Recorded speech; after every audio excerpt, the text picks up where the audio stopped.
advice for parents as kids are getting older, helping them stay close to God, to Christ. My oldest is 9 and my youngest is 5. And I feel like I've really tried to encourage them in a relationship with Jesus. Like if stuff's not going right at school or with a friend or in whatever their situation is, to pray about those things. I want them to stay Christ-centered.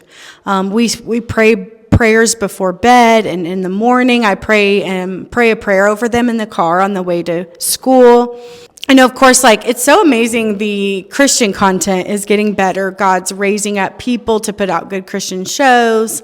And so I encourage them to watch. I sit down and cuddle with them and watch those shows with them. Like I mentioned in my message, The Chosen is one of my favorite shows. Well, now they have The Chosen Adventures, which is the kids' version. And I'm like, this is so great because I get to watch my favorite show, the kid version, with my kids.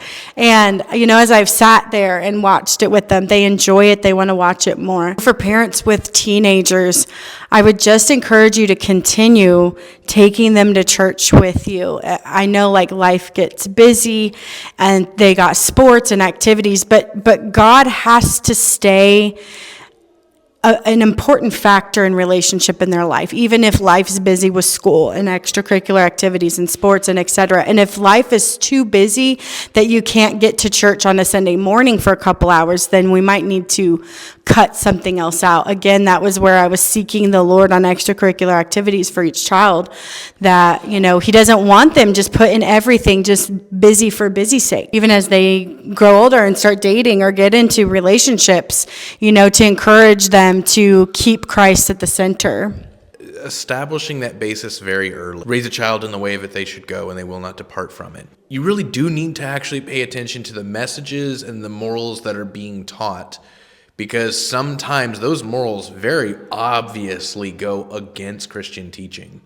Find your bliss. Know your truth.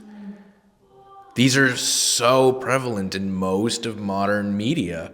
And they come up in shows, they come up in the things that happen on TV, they come up in YouTube videos that your kids are watching, but it's fundamentally not true.